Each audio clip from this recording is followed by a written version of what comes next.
مگر تناوش کو اس کے لہجے میں استہزاء کا عنصر نمایاں نظر آ رہا تھا۔ وہ تھوک نگلتے ہوئے بولی، میں کبیر دادا کی دوست ہوں، بہتر ہوگا کہ آپ اصل بات سے پردہ اٹھا دیں۔ شاید تمہیں جسٹس ظہیر امجد نے بھیجا ہے؟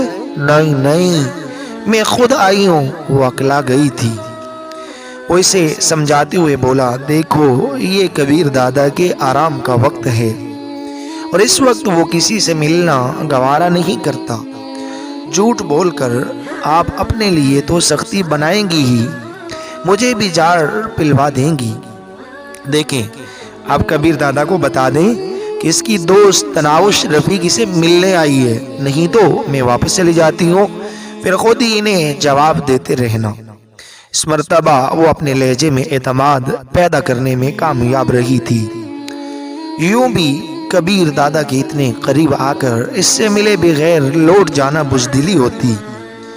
دلاور شیخ کو انجام تک پہنچانے کا یہ آخری موقع تھا۔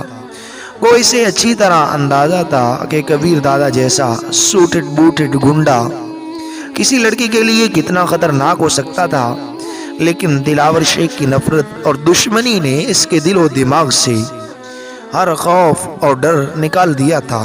دیکھو لڑکی، تم بہت بڑا دعویٰ کر رہی ہو۔ جہاں تک میرے علم میں ہے، کبیر دادا لڑکیوں سے ایک رات سے زیادہ کا تعلق رکھنا پسند نہیں کرتا۔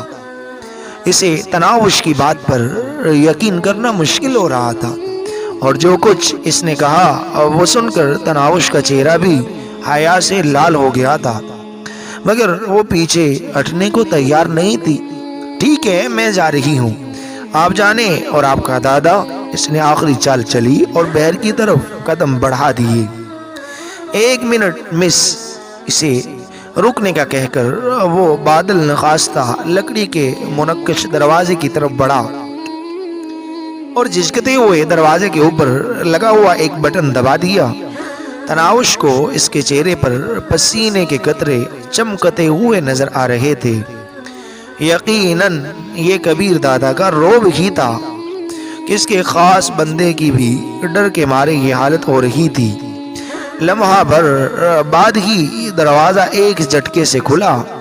وہ قمیض اتار چکا تھا اور بے بازو کی سفید بنیان، پتلون اور ہوائی چپلوں میں وہ دروازے پر نمودار ہوا۔ اس کے چہرے پر حیرانی کے اثرات تھے۔ خدمتگار نے خشک ہونٹوں پر زبان پھیرتے ہوئے کہا، بوس، آپ کی دوست ملنے پر اصرار کر رہی تھی۔ میری دوست؟ اس کے لہجے میں شامل حیرانی تناوش کے لیے غیر متوقع نہیں تھی۔ اس کے ساتھ ہی اس نے صوفے پر بیٹھی تناوش کی طرف دیکھا، جو اسے دیکھتے ہی کھڑی ہو گئی تھی۔ جی یہ لڑکی کہہ رہی تھی کہ اس نے اکلاتے ہوئے بات پوری کرنا چاہی، مگر اس سے پہلے کبیر دادا کا ہاتھ گھوما اور کولوں کے بل نیچے جا گرا تھا۔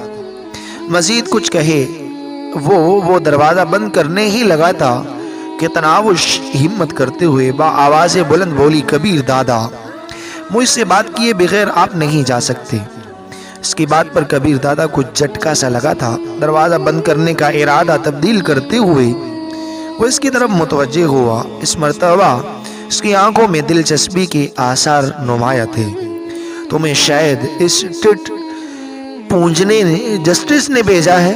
کمرے سے باہر آ کر وہ اس کے سامنے کھڑا ہو گیا تھا۔ وہ نرم و نازک چھوٹی موئی لڑکی اس کے سامنے یوں نظر آ رہی تھی جیسے شیر کے سامنے خرگوش دکھتا ہے۔ میں ذاتی کام سے آئی ہوں، ہمت مجتمع کرتے ہوئے اس نے کبیر دادا کی آنکھوں میں جھانکا۔ اس کے لیے اسے اپنا سر کافی اوپر اٹھانا پڑا تھا۔ شہر بھر میں تمہیں میں ہی سوشل ورکر نظر آیا ہوں، تنزیہ لہجے میں کہہ کر وہ پیچھے مڑا۔ بات سن لینے میں حرج ہی کیا ہے، شاید آپ کو بھی کوئی فائدہ نظر آ جائے۔ گہرا سانس لیتے ہوئے وہ دوبارہ اس کی طرف متوجہ ہوا۔ تمہارے پاس 2 منٹ ہیں، جس میں سے 5 سیکنڈ گزر چکے ہیں۔ اس نے کلائی پر بندی سنہرے ڈائل کی قیمتی گھڑی آنکھوں کے سامنے پکڑ لی۔ مجھے ایک آدمی کو قتل کرنا ہے اور اس کے لیے آپ کی مدد چاہیے۔ بدلے میں آپ کو جو بھی درکار ہوگا میں دوں گی۔ نہ چاہتے ہوئے بھی اس کے منہ سے کہکا برآمد ہوا جو بالکل اوپرا اوپرا لگ رہا تھا۔ یقیناً اس کے ہونٹ ہنسنے کے لیے نہیں بنے تھے۔ لڑکی، مجھے بالکل اندازہ نہیں ہو رہا کہ تم کیا چاہتی ہو۔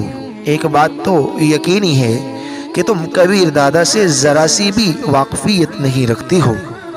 آپ مجھے تھوڑا وقت دیں گے تو میں اپنے بارے میں کچھ بتا پاؤں گی۔ 2 منٹ میں کیا وضاحت کر سکتی ہوں؟ اچھا بولو۔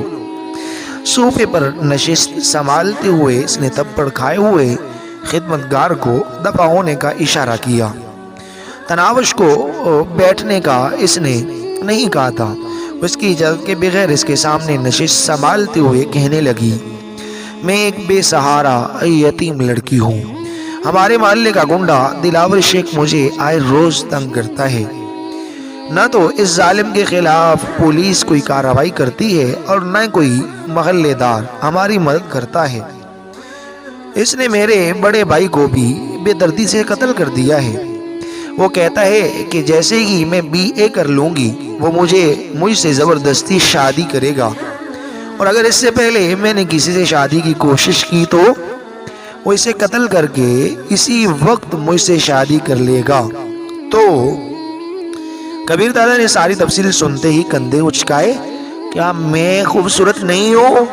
تناوش نے اس کی آنکھوں میں دیکھتے ہوئے بے باکی سے پوچھا، مجھے تمہاری خوبصورتی سے کیا لینا؟ دلاور شیخ کو قتل کرنے میں میری مدد کرو اور مجھے حاصل کر لو۔ یہ بات کرتے ہوئے اسے خود بھی اندازہ نہیں تھا کہ وہ کیا کہہ رہی ہے۔ تم پاگل ہو یا احمق؟ دلاور شیخ سے اپنی عزت بچانے کے لیے تم اپنی عزت ہی بیچ کر اسے مارنا چاہ رہی ہو۔ عزت نہیں بیچ رہی بلکہ ہم دونوں کا نکاح پڑھایا جائے گا۔ کیا یقیناً تم جاگتے میں خواب دیکھنے کی عادی ہو؟ کبیر دادا نے اٹھنے کے لیے پر تولے۔ اتنی دیر سے اس سے باتیں کرنے کے بعد تناوش کے دل میں کوئی جھجک تھی بھی تو ختم ہو چکی تھی۔